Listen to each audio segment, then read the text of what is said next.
Oh guys, today's gonna be fantastic. You do not want to miss a single second of today. I can't even wait to tell you.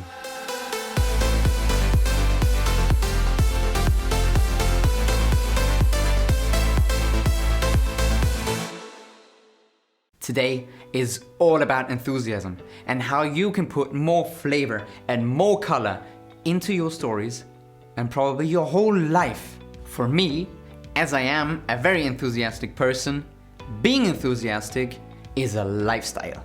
I love to tell compelling and exciting stories. But today is not about me, it's about other people and what it means to me if other people are enthusiastic and what that does with me. The most important thing, however, I love listening to people who tell enthusiastic stories, who are passionate about what they have to say and that they want to convey, that they want to deliver this positive energy and that they want, through their stories, to make other people feel just as good as they do.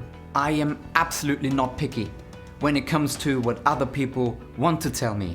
If I ask someone for their interests and they tell me something about horse riding or fishing, I listen if it's told enthusiastically, because that's what I want to get from people. And afterwards I know something about horse riding and fishing, and it probably was very, very interesting just because of the way that people delivered it. I, for instance, love listening to you just because you have passion behind your topic. And this applies, as I see it, for most people. Most people remember things way better when it's told with a certain passion and you know the person who is telling the story cares for it. That's what you're way more likely to remember. And yeah, we all know how that goes, for instance, in school or in uni. Sometimes you just remember something because the teacher delivers it, and sometimes you don't. In comparison, the complete opposite. When that happens, I often get the feeling of, I don't know, I don't want to talk about it. Nobody normally cares about horse riding and fishing. I'm such a boring person. No, you're not. You're not a boring person. Maybe the whole solution is just to deliver it in a different way. Being proud of what you know, what you do, and you might be surprised how much people care for the things you care for, if only you show them. I will give you an example now of a story that I just made up about a topic which is absolute nonsense, and the story itself has no value whatsoever. So we can focus on the difference that I hope that the enthusiasm does in this story. Hey, is anyone by chance maybe interested in what happened to me yesterday? I had a few guys over from my neighborhood, and I know them for a long time now, like from my childhood when we were like 10 or so. Except for Emily. Emily was 11, I guess. She was always older than the rest of us. Well, whatever. We were sitting on my couch in the living room, and someone wanted to play a game, and then someone had the idea that to jump on the couch, and it couldn't handle that, I guess, and it broke down. But it's not that bad. I was intending to get a new one anyways. Let's try this with a little bit more enthusiasm. Hey guys, is anyone by chance interested in a story how my couch broke down? Of course you are, I'm gonna tell you. Well, I had a few guys over from a neighborhood. I know them since childhood when we were 10, except for Emily. She was 11 back then, always a little bit older than us. And as we were sitting on my couch, someone had the great idea to play one of our games from back then. It involved my couch, of course. And then someone jumped on it and it broke down.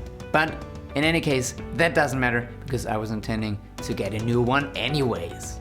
I hope you could hear and see a little bit of the difference in between those two takes. I tried to tell the story word by word as good as I could remember it, so the story itself doesn't give me much more. But just by telling it in a little bit more compelling way, maybe some listeners would have listened to this version of the story rather than the first one. That's all that I wanted to show here. However, there's a completely different way that you could tell this story. And this is where enthusiasm is linked with something else, and those two parts work really well together. It's enthusiasm and storytelling, like a way, like with mimics and gestures and a different usage of words, like many adjectives or descriptions or anything that links the viewer with the story itself, that makes the story better. So let me give you a third version of the same story. Guys, you will not believe what happened to me yesterday. I had a few guys over at my place. We were having some drinks and those fantastic mini burgers from down the street. All of a sudden, one of those Muppets I have the misfortune to call friends had the idea to play one of our special games from our childhood around my old couch. You remember the white one? And of course, one of the guys had to jump on it. And guess who was not ready for it? Right?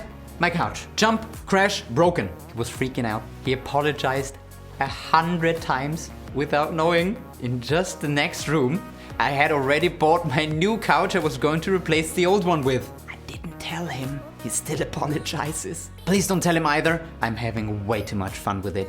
I hope those different versions of the same nonsense story shows what enthusiasm and a little bit of a oomph can deliver.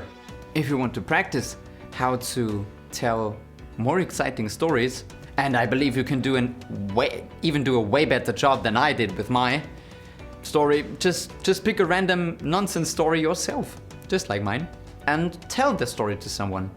And if they start to mirror your excitement and they're wondering what they're actually really excited about, you did a great job. Believe me, people are always interested to hear what you want to tell them. Sometimes they just don't know it yet. And I personally would actually rather listen to an absolutely awful story about a couch delivered with passion than listening to anybody who won the lottery telling it to me without an expression at all, as if he wouldn't care. So finally, only one thing left to say. You know what's going to come. My name is Toby Roydell, and I will see you again next time here in my lounge.